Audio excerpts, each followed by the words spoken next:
Olá a todos, boa tarde, obrigado por terem vindo. Esta será a primeira palestra do nosso núcleo. Estamos muito felizes por conseguir fazer algo que nós nunca fizemos aqui e queria agradecer especialmente a todos os que puderam estar presentes hoje. Quem não pode, poderá assistir mais tarde online, vai ser disponibilizada. E agora, sem mais delongas, vou dar a palavra ao professor António Silva, o qual agradeço muito por poder estar aqui em nome de todo o nosso núcleo. Obrigado. Obrigado.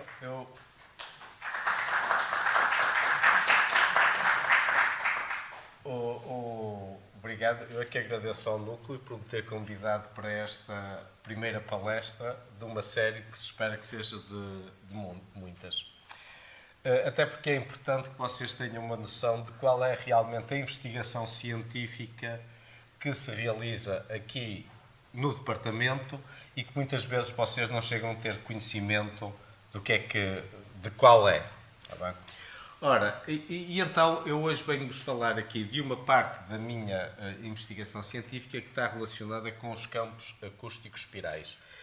Como esta é a primeira palestra, eu também vou aproveitar para vos fazer, não só dar-vos uma noção do que por um lado é a divulgação científica e depois por outro o que é a investigação científica, o que é a investigação tecnológica e depois o que é o trabalho científico, nomeadamente a disseminação de trabalhos científicos junto de cientistas. Tá bem? Então, para começar, como nós vamos começar pela divulgação, aqui está a equipa que trabalha neste assunto. Está o Ruben, que é atualmente um estudante de doutoramento no Instituto Superior Técnico, mas quando este trabalho começou era bolseiro aqui na Universidade do Algarve. Então ali está o Fred, que que trabalha na Mars Sensing, que é uma empresa que é um spin-off do nosso laboratório em Gambelas, e ainda existe também o João Pedro Gomes, que é um professor do Instituto Superior Técnico, que se juntou a nós quando o Ruben foi para o técnico fazer o doutoramento. Ora bem, a acústica submarina aparece porquê? E reparem que eu vou fazer divulgação, por isso vou começar como se vocês não soubessem nada. Está bem? E porquê é que a acústica submarina aparece? Aparece porque as ondas eletromagnéticas e a luz não se propagam debaixo d'água. Ou seja, as ondas acústicas, por outro lado, propagam-se muito melhor debaixo d'água do que se propagam no mar. Daí que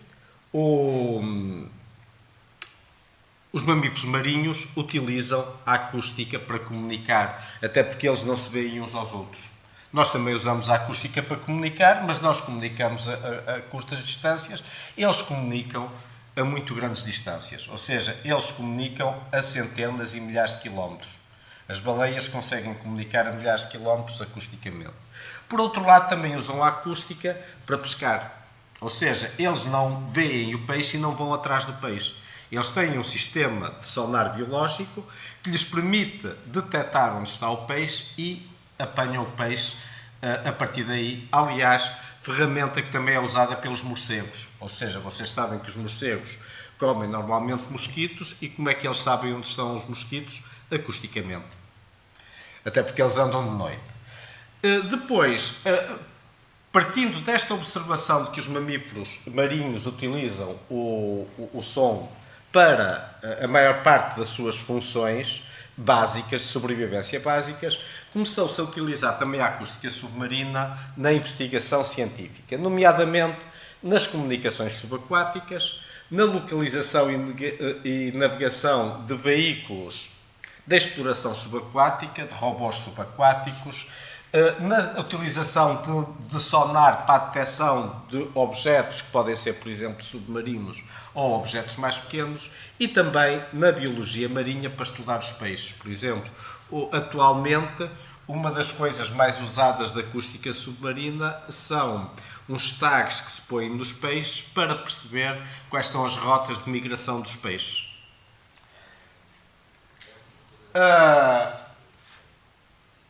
Aqui, hoje, nós vamos falar dos campos acústicos espirais. A história dos campos acústicos espirais é uma história recente. Está bem? Ela aparece, e eu vou-vos apresentá-la de forma simples. E a apresentação simples é como é que nós construímos o nosso primeiro protótipo para criar campos acústicos espirais. Como eu vos disse, é simples. A explicação complicada faz-se através dos modos de vibração de uma cerâmica. E só os modos de vibração de uma cerâmica é que explicam completamente o funcionamento, porque quando nós estamos a transmitir um campo circular, estamos a usar um modo de vibração diferente quando estamos a construir um campo espiral. Mas como estamos aí na parte simples, que é a divulgação, dizemos só que o que nós fizemos foi, pegamos numa cerâmica, dividimos a cerâmica em 4 partes, era uma cerâmica circular, do género desta que está aqui. Isto é uma cerâmica como aquelas que estão ali implementadas.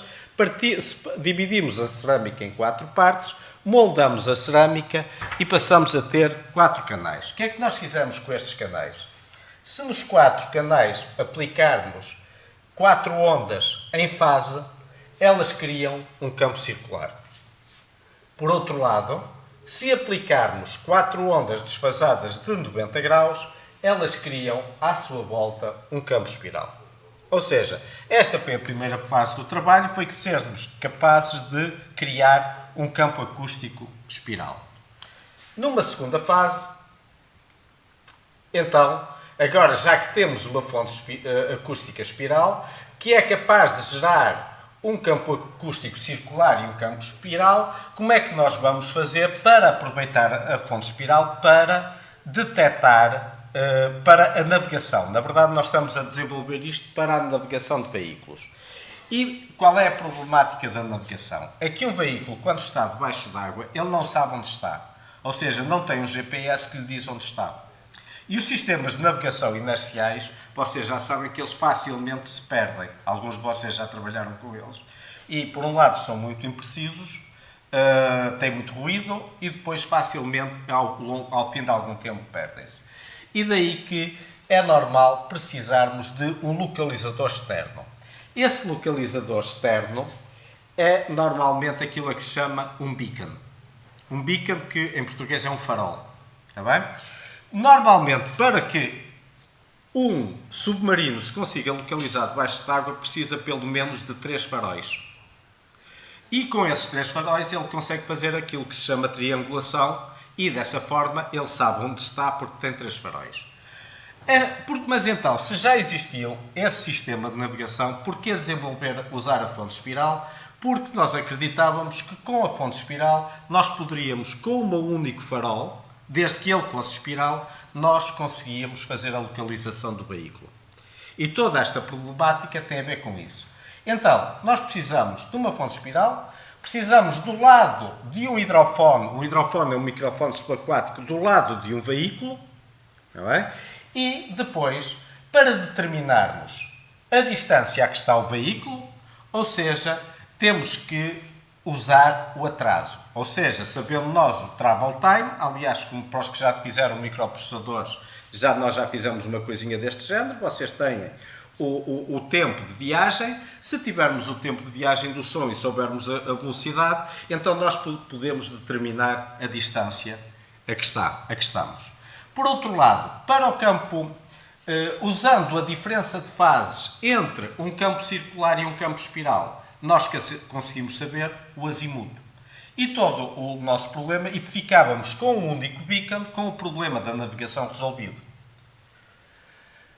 Realizamos para depois amadurecer a tecnologia, começamos por fazer uma primeira experiência nas piscinas de Loulé, depois fizemos uma experiência na Ria Formosa, em Faro, e depois fizemos uma experiência ali em frente ao farol, já no mar. Está bem? E agora vou-vos mostrar os resultados da primeira experiência. Nesta primeira experiência, nós, para quem conhece as piscinas de Loulé, esta é a piscina de saltos. Na piscina mais alta de saltos pusemos uma GoPro e a partir dessa GoPro conseguimos fazer localização visual. E estamos aqui a comparar a localização visual com a localização acústica usando o campo espiral. Ou seja, naquela coisinha verde que se está ali a mexer, vai pendurado um hidrofone.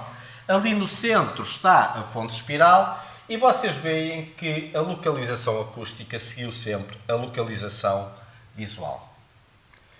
Ora, depois fomos, bem, isto é promissor, vamos para a Ria Formosa, tentar fazer uma experiência ainda de baixo custo, para ver o que é que isto resulta, mas no entanto nós tínhamos consciência que ia ser uma experiência difícil, porque o canal é muito baixo, e quando o canal é muito baixo, ele tem muitos ecos, está bem? Aquilo é no máximo, varia entre 3, aliás, durante parte desta experiência nós vamos ter uma fase em que o hidrofone ficou enterrado no chão, e que não temos partes, porque ele andou a arrastar pelo chão.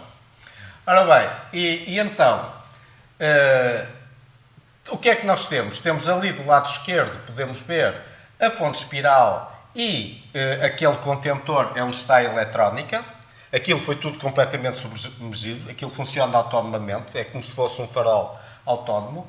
Depois, no caiaque, estou eu a remar, é um GPS que foi em cima do caiaque e foi rebocado um hidrofone, que foi este hidrofone que está aqui. Rebocamos este hidrofone. A partir daqui, nós depois fizemos a trajetória e resultou este filme. Vocês estão ali a ver, a amarelo a localização acústica e a preto está a localização do GPS. E veem que, ainda que com muito erro, resultou. Ou seja, conseguimos seguir. Claro que nós não queríamos ficar por aqui, queríamos ir para o mar. Está bem?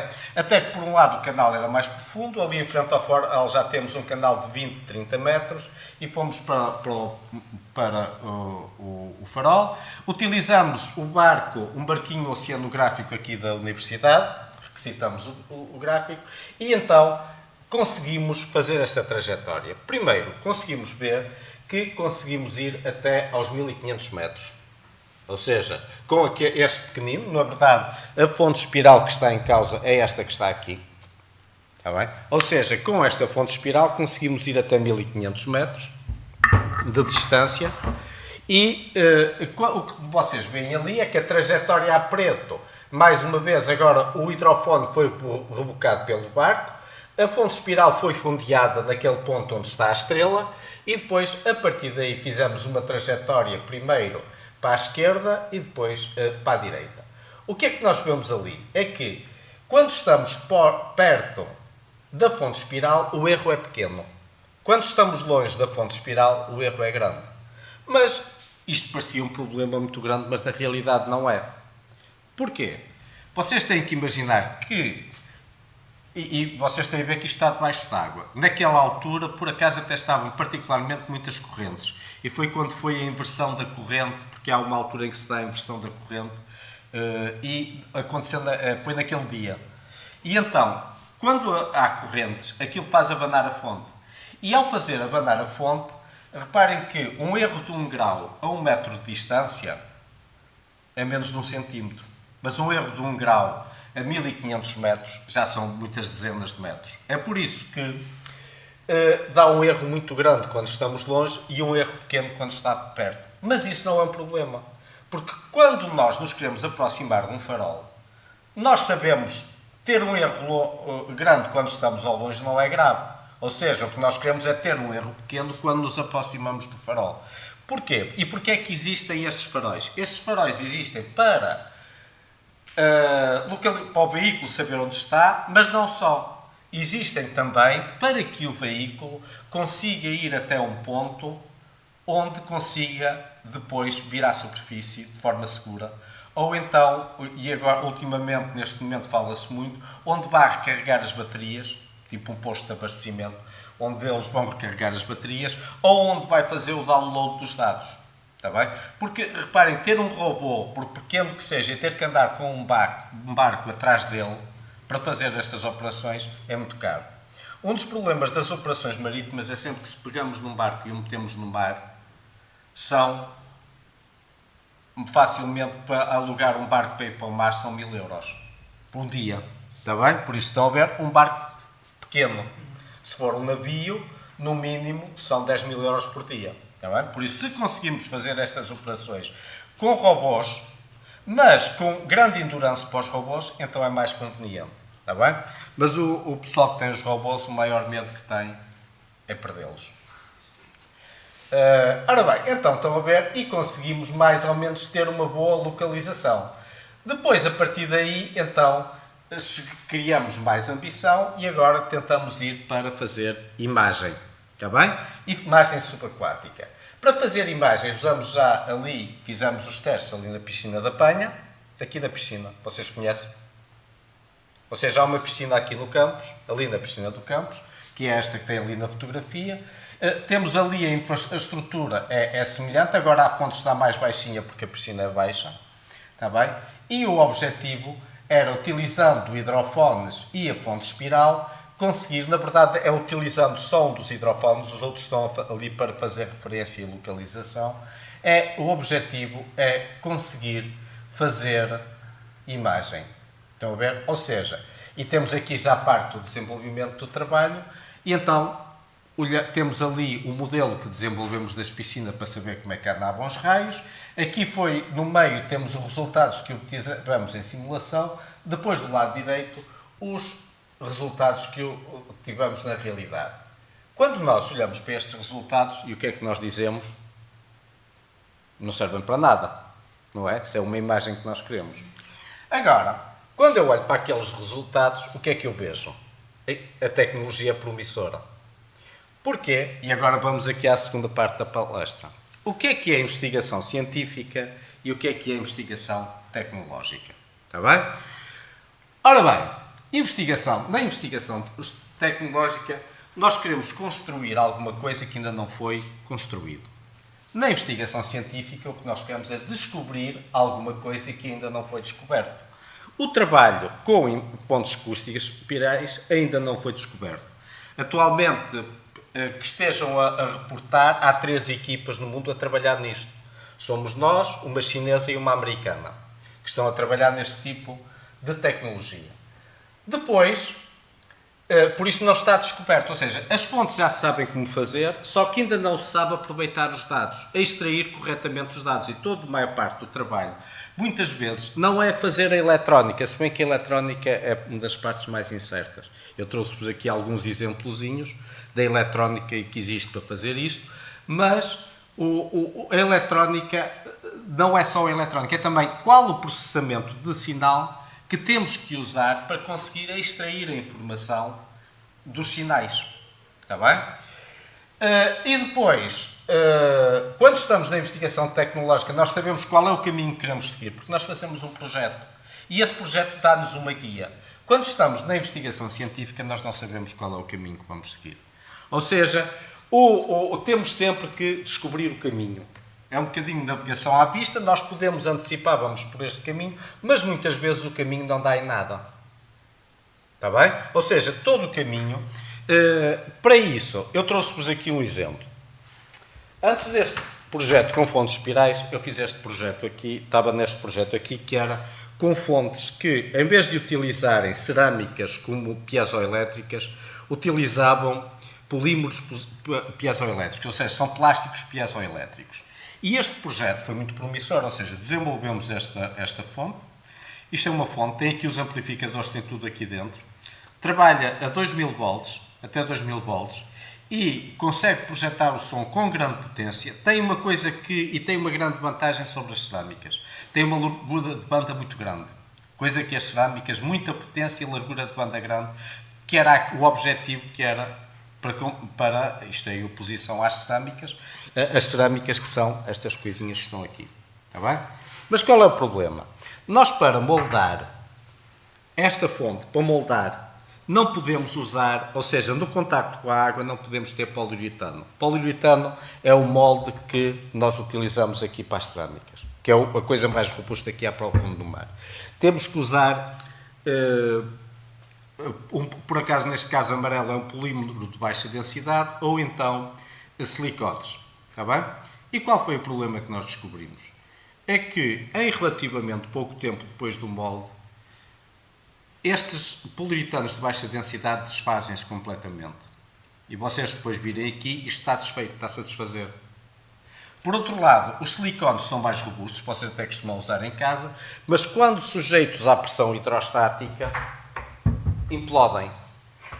Nós fizemos um teste de pressão com um dos hidrofones que nós tínhamos e metemos aquilo dentro d'água e aquilo chegou aos 50 metros e desfez-se tudo, o silicone. Estão a ver? Ou seja, e então este projeto ficou a meio, porquê? Porque depois de termos feito tudo, temos feito os testes a baixa profundidade, quando fomos tentar testar a grandes profundidades, que é o que se faz no mar, e 50 metros é pouco no mar, não dava, porque não tínhamos molde. Por isso, o projeto ficou suspenso até descobrirmos um molde apropriado para moldar aquilo. E estão a ver que, reparem que aquilo foi um investimento que foi 4 anos. Trabalhamos naquela fonte, naqueles polímeros, para conseguir foi 4 anos. Ao fim dos 4 anos descobrimos que aquilo não podia ser usado por causa de um pormenor para o qual não encontramos solução. Ora, e então, aí, por isso é que, e depois ainda tem uma desvantagem. A ciência partilha-se, ou seja, a gente não vende nada quando faz ciência. Quando fazemos ciência, eventualmente fazemos uma patente ou qualquer coisa que ninguém na realidade liga, mas a tecnologia é que é aquilo que se vende. Reparem que vocês não podem fazer a patente de uma fórmula científica. Vocês têm que fazer a patente de uma máquina, eventualmente hardware ou software. Quer dizer, a tecnologia vende-se, a ciência partilha-se. Por isso, quem quer fazer ciência tem que gostar muito de descobrir coisas novas. É bem? Ora bem, posto isto, agora eu vou-vos mostrar aqui um quadrozinho que representa uma escala de avaliação do nível de maturidade dos produtos, desde que começam aqui no TRL1, que é quando o problema ainda não está identificado, ou seja, quando ainda se está na identificação do problema, até chegar ao TRL9, que é quando um produto está preparado para ser vendido. Estão a ver? Ou seja, reparem que há um longo caminho. Muitas vezes nós temos a falsa ideia que a gente, por exemplo, numa tese de mestrado, a gente faz aqui uma coisa e começa a vendê-la. Não é assim. Está bem? Demora, isto, vocês que a seguir vão para o mestrado, vocês vão ver que isto demora muito tempo até vocês conseguirem chegar e colocar um produto no mercado. E às vezes vende-se a falsa ideia de que é rápido, que basta ter a ideia que vai para o mercado. Não é assim, são muitos anos sempre. E todos esses anos são anos em que há um processo muito longo. Este TRL é o Technology Readiness Level, ou seja, quanto é que a tecnologia está pronta para ir para o mercado. Temos então aqui, reparem, aqui nas fontes acústicas espirais, eu apontei aqui do lado direito, para a imagem nós estamos a pouco mais que o TRL2. Estão a ver? Quando nós vemos aqueles resultados muito maus. Está bem? Na utilização como beacon, nós estamos pouco acima do TRL5. Reparem, para pegar naquilo, e vocês veem aqueles dados, porque é que este produto não vai para o mercado? Porque até chegar ao TRL9 ainda vão passar uns anos. Está bem? E muito trabalho. Porquê? Porque há muitas coisas que ainda não estão, que na divulgação que eu vos fiz agora pareciam que estavam resolvidas, mas que ainda não estão resolvidas. Daí que agora vamos passar para a segunda parte. Está bem? E a segunda parte é onde eu vos vou mostrar como é que, quando eu vou a uma conferência, como é que eu apresento o que é que nós temos feito e o que é que temos disponível. Está bem? E vocês vão ver que não é tão bonito como aquilo que eu apresento quando estou a fazer uma divulgação, em que vocês viram claramente que tínhamos que a localização seguia o GPS ou seguia a localização visual. Está bem? E então vamos aqui fazer uma apresentação que isto é relativamente a um dos principais problemas de quando se faz um equipamento. Um equipamento, quando vai para o mercado, tem que estar calibrado. Está bem? Ou seja, a calibração tem que estar feita de forma assertiva. E, pelo menos, se precisar de ser recalibrado, tem que saber qual é o processo para poder recalibrar. Ora bem, aqui já sabem, ou seja, o que nós temos é que temos os campos acústicos espirais e os campos acústicos cilíndricos. Conseguimos, aliás, uma das novidades do nosso grupo foi que todos os outros grupos, até nós, para fazerem os campos acústicos espirais, o que é que eles usavam? Duas fontes independentes. Uma para fazer campos acústicos espirais e outra para fazer os campos acústicos circulares. Nós fomos os primeiros a usar a mesma fonte para fazer os campos acústicos espirais e os campos acústicos circulares. Está bem? Vocês agora perguntam, quando eu mostrei há bocado, mostrei aquilo era simples fazê-los, mas a verdade é que ninguém tinha feito até à altura. Estão a perceber? Ninguém tinha conseguido fazer isto, ter os amplificadores estáveis e aquilo tudo para fazer até à altura. E então, nós temos aqui os dois tipos, temos aqui a cerâmica, como geramos os dois designs, mas qual é o problema? Se vocês virem na imagem da esquerda, quando nós transmitimos, quando a nossa fonte transmite o campo acústico espiral e o campo acústico circular, depois o que acontece é que o campo acústico espiral não tem, ou seja, se vocês percorrerem as frequências, o ângulo a que ele é detectável é diferente. Está bem? No lado direito vocês têm o que é que nós queríamos. Ou seja, nós gostávamos era que, sempre que transmite em todas as frequências, nós devíamos ter sempre apenas uma linha a indicar qual é o azimuth naquela frequência. Mas o que acontece é que, conforme vamos variando a frequência, vai variando o azimuth. A operação de calibração consiste em pegar na fonte que gera a imagem do lado esquerdo e calibrá-la para que ela gere a imagem que está do lado direito. Está bem? Ou seja, que para cada direção, em todas as frequências, consiga gerar sempre o mesmo azimuth. Para isso, é conveniente, há dois tipos de calibração que se podem fazer. A primeira calibração é calibrar sabendo quais são aquela figurinha do lado esquerdo, não é? Porque isso pode ser medido. Fazer a correção no lado do receptor. Está bem? Mas isso obrigava a que o receptor soubesse quais eram as curvas daquele emissor.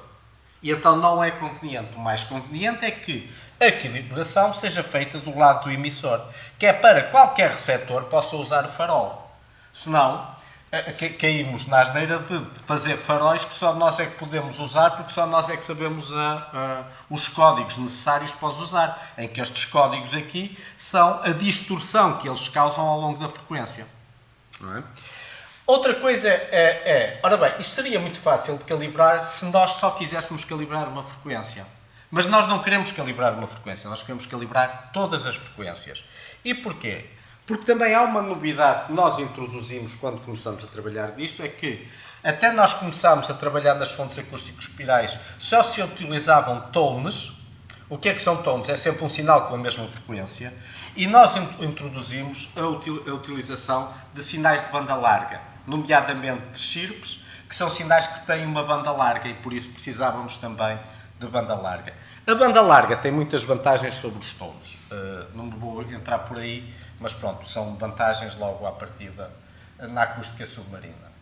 E então, o nosso interesse é que nós queremos, porque nós conseguimos reparar o campo no receptor, não conseguíamos reparar do lado do emissor. E então, aqui estão as curvas que nós temos quando fazemos a reparação do lado do receptor. Reparem que a reparação não fica completa, mas fica razoável. Está bem? Ou seja, fica razoável, não fica completa, não temos uma reta, temos um erro que fica aí mais ou menos à volta dos 10 graus. Ao longo de todas as frequências, isto é uma banda larga, é um erro mais ou menos razoável. Está bem? E então, isto era o que nós queremos, ou seja, isto era aquilo que nós pensaríamos à partida que seria o limite. Está bem? Daí que, então, avançamos para a calibração do emissor. Para calibrar o emissor, fizemos uma primeira experiência. Esta foi a nossa primeira experiência na água. Foi uma experiência de calibração. Não foi aqui a de Loulé. Esta experiência foi feita na Faculdade de Engenharia da Universidade do Porto, que eles têm lá um tanque, que dá para fazer experiências, já montado, tem um tanque, é fundo, tem uma série de características, tem acesso à água fácil, e então nós montamos este setup lá de baixo. O que é que tem este setup? No meio tem a fonte espiral. Aliás, era uma fonte espiral de alta frequência que nós já não estamos a usar, já conseguimos vir para frequências mais baixas. e de um lado esquerdo e do lado direito tem 2 hidrofones calibrados. Está bem? Quando se vai fazer uma calibração, temos que levar sempre equipamentos que já estão calibrados para depois poder calibrar. Está bem? E mais ou menos o que a experiência de calibração consistia era em rodar a fonte espiral e depois ver aqui qual era o efeito nos hidrofones calibrados. Para isso, muito importante, e eu estou-vos a falar disso tudo porque eu espero que vocês vão compreender tudo. Estão a perceber? Eu queria chegar a este slide. É que para fazer ciência, ao contrário do que acontece quando estamos a fazer desenvolvimento tecnológico, nós temos que usar matemática. Está bem? Para que é que serve a matemática? A matemática serve para fazer um modelo de dados. Está bem? Um modelo de dados não são só estas equações. Digamos que estas são as equações de partida. Ou seja, que são as entradas do modelo de dados. Que são quer os sinais circulares, os sinais que vão fazer o campo circular e os sinais que vão fazer o campo espiral. Está bem? Quando nós fazemos, ou seja, o modelo de dados vai representar matematicamente aquilo que é a física. Associado ao modelo de dados está também as tramas de dados que vão ser transmitidas. Ou seja, o que é que nós vamos fazer? Transmitimos um campo circular, depois transmitimos um campo espiral, depois um circular, um espiral e vamos repetindo assim várias vezes para poder fazer calibração. Vocês sabem que a calibração faz-se com muitas repetições, é algo estatístico. Está bem? Ou seja, fazem-se muitas repetições e depois faz-se a correção. E então isto é repetido muitas vezes. Mas temos ali campo circular, que é o que está a cinzento, e depois o que está a colorido é o campo espiral. As 4 fases do campo espiral, que depois, reparem que estas 4 fases depois compõem um campo completo à volta dele. Está bem? Ora bem, mas para isso precisamos ter o modelo de dados. Aquilo é a entrada do modelo de dados em que estão os sinais que vão ser transmitidos, e os sinais transmitidos são o R, estão a ver que é ali transmitido, e depois os S, que são os espirais. Está bem? R circulares e S espirais. E depois, o que é que nós vamos ter? O modelo, isto não dá o data model completo. Ou seja, o que é que nós vamos ter? Vamos ter depois a aquisição, depois vamos ter que adquirir o sinal. Adquirimos o sinal, depois vamos fazer a sincronização, vamos fazer a extração do sinal e depois de extrair o sinal, vamos fazer a diferença de fase. Porque nós sabemos que o azimuth está na diferença de base entre o campo circular e o campo espiral.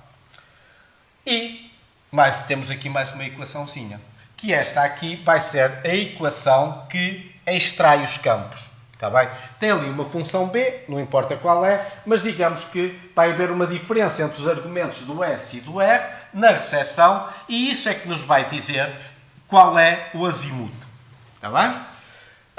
Depois, tiramos aquele parâmetro delta. Com esse parâmetro delta, este é que será o parâmetro que nós queremos. Só que é o parâmetro não corrigido, ou seja, ele depende, o delta φ vai depender, por um lado, depende do azimuth, que é o θ, que era aquilo que nós queríamos depender, só que também depende da frequência. E isso é que estraga tudo e que nós queremos corrigir. Ora bem, para corrigir isso, então depois reparem que qual é a solução que nós encontramos para este modelo de dados. Porque reparem, o modelo de dados tem, por um lado, os sinais transmitidos, depois os sinais recebidos e a extração da informação, e depois como é que nós usamos isso para compor, para reparar. Isto é que é a calibração. E para fazer a calibração, nós extraímos então esta solução, em que aqui são os ajustes de fase, este φ, são os ajustes de fase que são necessários em cada quadrante. Está bem? Eu vou-me apressar um bocadinho, porque isto está apertado.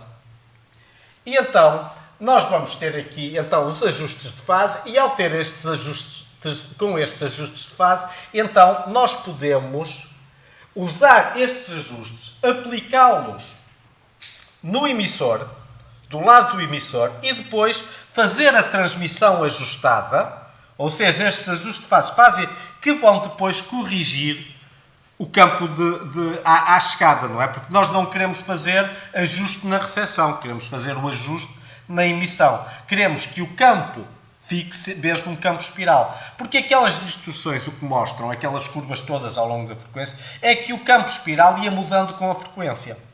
Não era sempre o mesmo com a frequência. Nós queremos que o campo espiral fique sempre o mesmo com a frequência. Aplicamos então estes ajustes no sinal emitido e depois no sinal recebido nós esperamos ter uma reparação. Ou seja, do lado esquerdo, na realidade, nós temos o problema. No lado direito temos a reparação que introduzimos ao problema. Está bem? E aqui do lado temos o resultado. Está bem? Em baixo, atracejado, está representado o método, aquilo que nós chamamos o método zero, que é o método da calibração na recepção, está bem? E depois, comparando com o método da calibração na transmissão, nós vemos que o da recepção consegue ser melhor, está bem? Ou seja, reparou, mas não conseguiu reparar o campo acústico completamente. Criamos um segundo método. Ou seja, se este método não é suficientemente bom, vamos pensar no problema, porque é que este método não é suficientemente bom. E nessa altura, nós chegamos à conclusão que o que poderia estar a acontecer, e aqui está a formalização de hipóteses. Ou seja, a ciência funciona sempre por hipóteses. O que é que nós fazemos? Formalizamos uma hipótese. Depois, preparamos uma experiência que confirma a hipótese. E depois vamos fazer a experiência. No fim, a experiência há de nos dizer a hipótese é verdadeira ou a hipótese é falsa. Se a hipótese é falsa, pronto, olha. Voltamos ao princípio, à procura de outra hipótese. Está bem?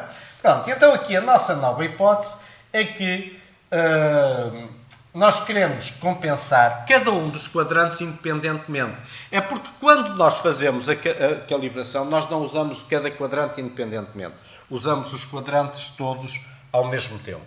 E então, agora nós queremos fazer cada quadrante independentemente. Testar com cada quadrante independentemente. E isso é o que nós vamos chamar o método 2. Agora vocês podem perguntar, este trabalho aqui foi feito há 3 anos, ou quase 3 anos, está bem? Então, era suposto que nós já temos o método 2 feito. Então agora vou-vos dar a novidade. Já fizemos várias tentativas, nunca conseguimos ainda implementar o método 2 completamente e vamos fazer uma nova tentativa e acho que vai resultar no dia 28 nas piscinas de Loulé. Está bem? Esperemos que resulte, mas a verdade é que até agora ainda não conseguimos. Reparem que este método, o método 1 foi relativamente fácil de implementar, o método 2 não está a ser nada fácil de implementar. No entanto, a gente tem a expectativa, e não pode desistir, de que ele vai funcionar. Entretanto, claro, não ficamos parados, fizemos várias outras experiências, inclusive as experiências do mar e a divulgação, e este problema foi-se arrastando também, porque não é fácil de resolver. Está bem? Não é fácil de resolver quer a parte científica, que é o modelo de dados, a extração do modelo de dados, mas também a outra parte, está bem? Que é como implementar a experiência capaz de fazer a demonstração. Está bem? Ora bem, uma das coisas que nós identificamos é que para o método 2 funcionar, o sistema tem que ser linear. E agora vocês vão se lembrar de sinais e sistemas. Vocês não estão permanentemente em sinais e sistemas a dizer o sistema tem que ser linear? Pronto. O sistema tem que ser linear para que o método 2 funcione. Ou seja, o que é que isto quer dizer? Que o campo acústico gerado, vocês reparem, nós dividimos a cerâmica em 4 quadrantes. Se nós pusermos um quadrante a transmitir de cada vez, o resultado tem que ser, e depois um de cada vez, e somarmos os sinais, temos que ter o mesmo resultado que todos a funcionar ao mesmo tempo. Está bem? E isso, pronto, tem que ser. Isso já conseguimos provar. E aqui, mais ou menos, o que temos aqui é a demonstração de que isto é linear. Primeiro, para ser linear, tem que ser homogéneo. E o que é que quer dizer ser homogéneo? É que se transmitirmos com diferentes potências, a curva tem que ser sempre a mesma. A calibração tem que dar sempre a mesma. Isso é que é ser homogéneo. E é homogéneo, conseguimos fazer a demonstração, conseguimos fazer a demonstração da linearidade. E vocês veem que ali os vários quadrantes estão todos em fase, ou seja, tirando o ajuste, o desfazamento, temos aqui a fase, estão a ver? E então, fazendo a demonstração da homogeneidade e da aditividade na prática, então nós conseguimos demonstrar que o sistema é linear, mas ainda não fizemos a experiência. A experiência agora já conseguimos, isto é muito trabalho que foi feito, e já conseguimos, já temos outro processamento dos sinais, o modelo de dados já está modificado e já somos capazes agora de fazer. Reparem que eu só vos mostrei uma parte muito inicial do trabalho.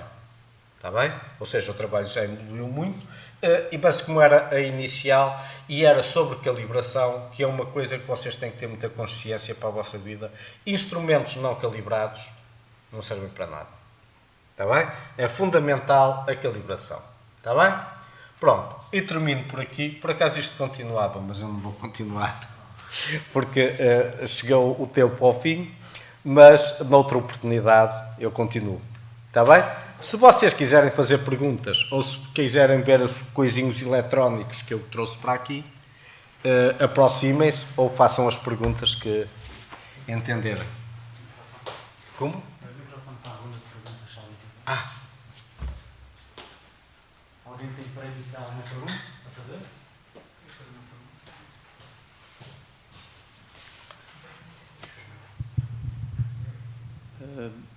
O que é que dá a origem a eles, ao campo fazer não fazer as linhas, as radiais? Porque é que ele não faz as linhas radiais? Isso é um fenómeno mesmo dos campos. Isto funciona, sabe-se, não é fácil explicar. Ou seja, se eu pusesse fazer o desenho, era mais fácil explicar, está bem? Mas conforme a frequência... Agora, há problemas semelhantes que nos aparecem às vezes, que é... Isto vai somando várias sinusoides. Isto tem a ver um bocado com as transformadas, ou seja, em que vai somando várias sinusoides. E conforme a frequência vai mudando, repara que a fase vai mudando, ou seja, o tempo e a fase, a relação tempo-fase vai se modificando. Estás a perceber? E está relacionado com isso, essa variação. Quando tu aumentas a frequência, os sinais oscilam mais rapidamente e então o sítio onde tu encontravas antes, o tempo em que tu encontravas antes os 90 graus, modificou-se. Está bem? E tem a ver com isso. Ou seja, repara que há uma certa padronização. Ou seja, repara que a curva, quando a gente vê a curva, a gente até parece que aquilo até parece feito de propósito. Repara, todas seguem mais ou menos a mesma curva. Claro que cada quadrante, e aqui nós temos para os 4 quadrantes, ali na figura do lado esquerdo, tu tens que a tendência da curva azul é semelhante à tendência da curva amarela, semelhante à curva verde e semelhante à vermelha. Isto é feito nos 4 quadrantes que vão ser ajustados. Estás a ver? A curva é semelhante, porque o fenómeno é semelhante em todas elas. Isto é o primeiro problema que, inerentemente, só pelo facto de aumentar a frequência, isto acontece. Ou seja, o campo espiral vai sendo diferente ao longo da frequência, mas isto seria mais facilmente ajustável, mas repara, as curvas são parecidas, mas não são iguais. Está bem? Ou seja, se tu acumulares, rodasses todas para cima da azul, elas iam dar curvas diferentes. Está bem? E isto já tem a ver, em parte, com o método de construção. É claro, e agora posso-vos falar um bocadinho da construção. Quando nós decidimos ir para os campos espirais, eu pensei, bem, eu ia a uma conferência, ainda estava no desenvolvimento ali daquelas fontes com os PVDFs, e fui quando comecei a fazer isto, e então, como ia a uma conferência que é o Oceans, e o Oceans é uma conferência que, além de ter a parte científica, tem uma parte tecnológica muito grande. E eu pensei, bem, tem lá muitos fabricantes de cerâmicas, eu vou lá comprar uma fonte espiral. Uma cerâmica apropriada para criar os campos espirais. Quando cheguei lá, não havia. Ou seja, nenhum dos fabricantes, e aquilo havia lá muitos fabricantes, nenhum deles tinha aquilo que eu queria, não tinha. Mas eles faziam. Só que o preço mínimo era 5.000 euros para fazer.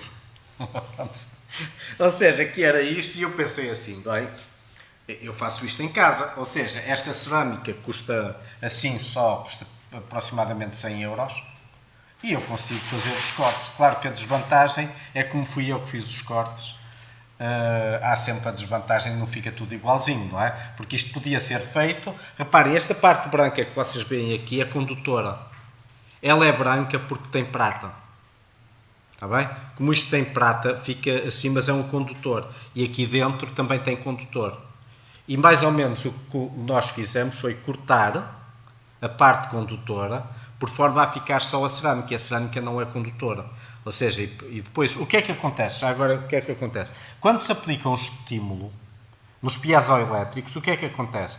Eles depois, repara, o que acontece aqui é que vocês aplicamos e ele faz assim, quando faz um campo circular, oscila. E é esta oscilação que cria o campo acústico. Porque as ondas acústicas são ondas mecânicas, que se propagam em meios mecânicos. Está bem? Por isso é que na água se propagam melhor que no ar. Porque no ar, como o meio é muito rarefeito, as ondas têm mais dificuldade em se propagar porque há menos partículas. Na água, como é mais denso, está cheio de partículas, as ondas conseguem propagar mais facilmente. E então, quando fazemos o campo acústico circular, estão a ver, a fonte anda assim, oscila assim. Quando fazemos o espiral, o modo de vibração muda e então ela anda assim. Mais ou menos, como eu estou a fazer com as minhas mãos, mas é mesmo assim, faz um swing. Mas realmente aquilo é, por um lado, é natural por causa da frequência, mas por outro lado, e que a própria frequência faz aquela desenha ali em termos de fases, mas por outro lado, existem também os defeitos de fabrico implícitos ao método que foi usado. Mas isso pode ser descrito matematicamente. Os defeitos de fabrico é difícil. Os defeitos de fabrico são difíceis, mas sim, isto é descrito matematicamente. Está bem? Aquilo que a pessoa disse das fases de alterar com a frequência. Sim, poderia ser. O que tu estás a dizer é que poderíamos fazer uma calibração sem as medidas. Porque poderíamos estimar a calibração teoricamente. Tens razão, podíamos, só que nunca resulta. Porquê? Porque isso é, teoricamente, nós podemos aproximar-nos dos valores. Mas depois há sempre muitas coisas. Mas para essa teoria, nós temos que utilizar um modelo. Está bem? E realmente existe. Mas os modelos são muito complexos. Porque nessa altura vais ter que usar o modelo da cerâmica. Está a ver? Porque isto tem a ver com as dimensões da cerâmica e com os modos de vibração. E aí o modelo fica bastante complexo. Além disso, ainda acresce o facto de nós, para atacarmos as cerâmicas, temos que utilizar a adaptação de impedância. Ou seja, que utiliza toroides, que também ela própria introduz distorções de fase. Estás a ver? Então não é só as dali, mas também estas daqui. E depois existe o que é muito difícil, são os modos de vibração. Nem termos de modos de vibração, apesar de eles estarem descritos na literatura, eles estão descritos, mas não estão completamente descritos. Ou seja, vocês têm que ver que existe uma coisa que são os modelos, outra coisa é a realidade. E são duas coisas distintas. A ciência utiliza modelos. Nós temos um modelo que explica a realidade. E depois trabalhamos em cima do modelo. Está bem? Ou seja, estamos a trabalhar... quando se faz ciência, não se trabalha em cima da realidade. Primeiro faz-se o modelo da realidade e depois desenvolve-se em cima do modelo. Está bem? E vocês podem achar estranho, mas a verdade é que desde que há ciência que se começou a fazer assim, tudo passou a evoluir muito mais rapidamente.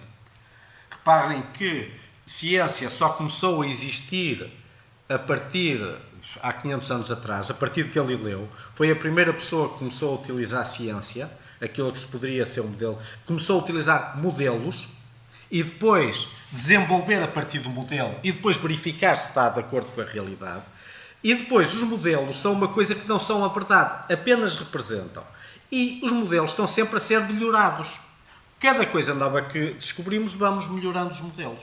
E é o que acontece ali com as cerâmicas. Há a questão de que vai sendo melhorando o modelo, mas ainda não se chegou ao último modelo. E então, um próprio modelo, quando fôssemos fazer matematicamente, estimar quais seriam os coeficientes de calibração que precisávamos, nós íamos ter sempre o problema de que o modelo não era a realidade. E então, quando aplicássemos, não tínhamos aquilo que queríamos. Mas sim, nós tentamos, está bem? Mas não, os da medição são melhores, está bem? Nós calculamos os coeficientes que precisávamos, mas os medidos são melhores do que os calculados.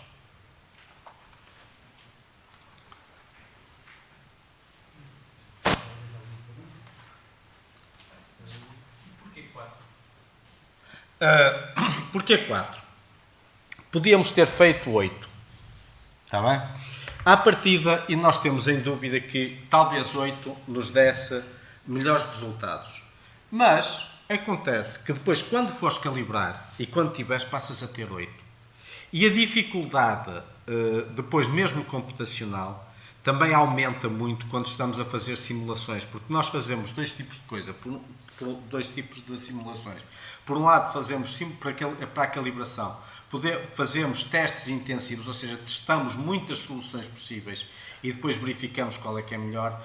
Por outro lado, fazemos também parte do desenvolvimento da parte formal. A formal é quando se desenvolve por equações. E quando nós estamos com 8, para a computação fica muito complexo. Tá bem? Acontece que 4 era o mínimo e nós queríamos testar se o mínimo funcionava. Era o mínimo necessário. Teoricamente também seriam possíveis 3. Mas eu tive algumas reservas em que os 3 fossem funcionar bem e então não quis fazer os 3. Optei por fazer os 4. Porque também 4 também tem outra vantagem, não é? É que se tu resolveres fizéssemos 8, tínhamos mais graus de liberdade, não é? Mas precisávamos de mais amplificadores. Tá bem? E se tu estás a ver, aquilo quando eu mostrei aqui este contentor, o contentor, que é um contentor que não é assim tão pequeno, não é este, onde é que está? Está lá para trás. O contentor está completamente cheio de eletrónica. Está bem? Reparem, nós estamos a utilizar, tem 4 amplificadores, 4 adaptadores de impedância. Onde é que está? Olha, está aqui. Está a ver? Aquele contentor está completamente já cheio de eletrónica. Além do mais, depois tem também uma placa de aquisição do hidrofone, porque aquele hidrofone também é adquirido dentro do contentor.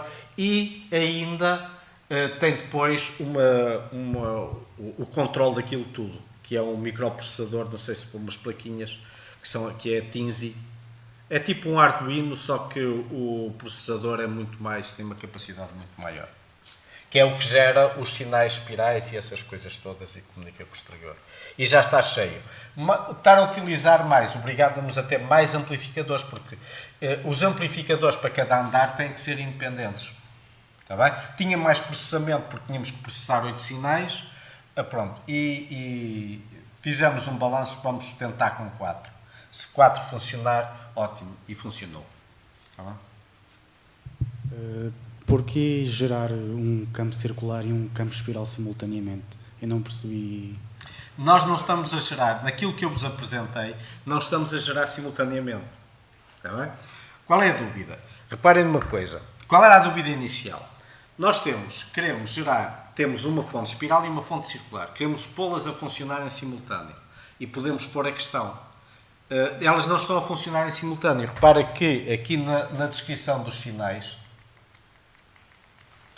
nós não mandamos o campo espiral e o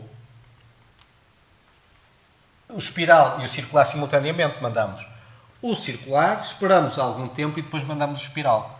Está bem? Ora, o que é que acontece aqui? Mas claro que é conveniente gerá-los simultaneamente. Está bem? Porque o que nós estamos... Porquê? Porque ainda que existem variações do canal entre o envio do circular e o envio do espiral. E isso cria erros. Está bem?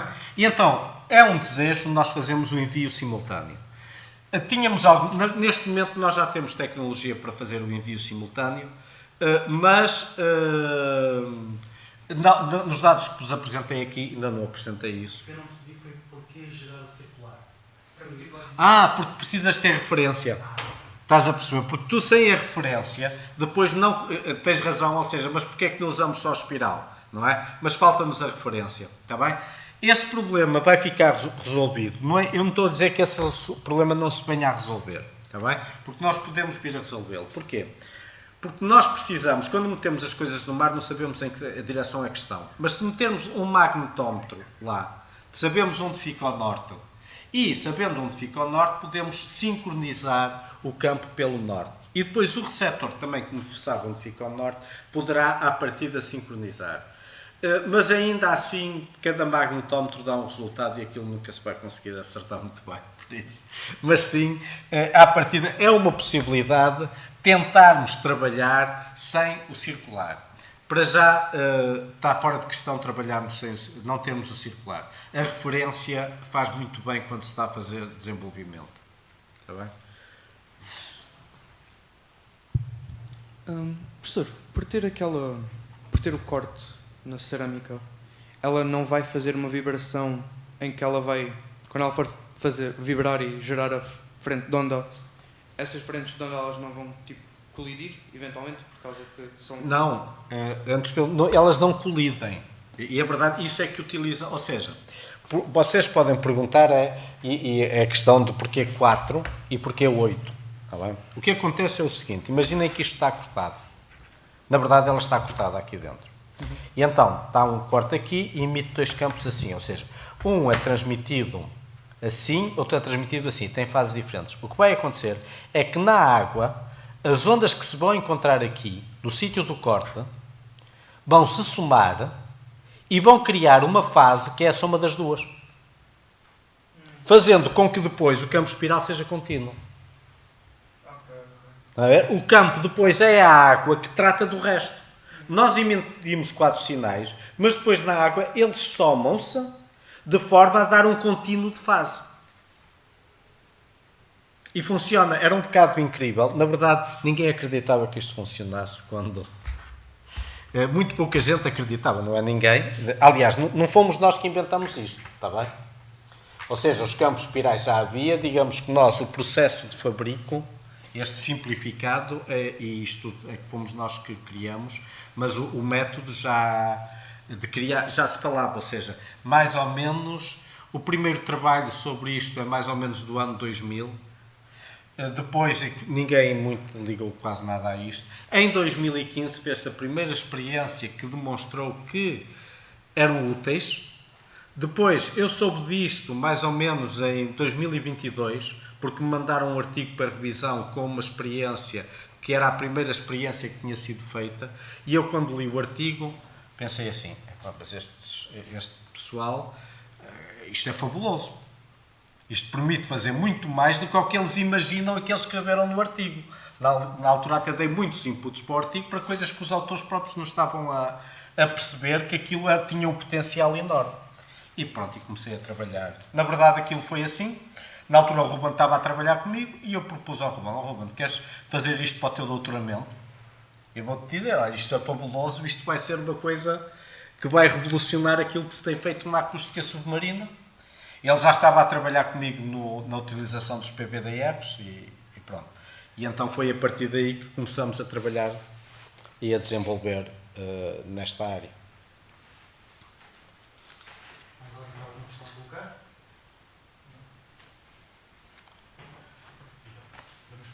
Sim.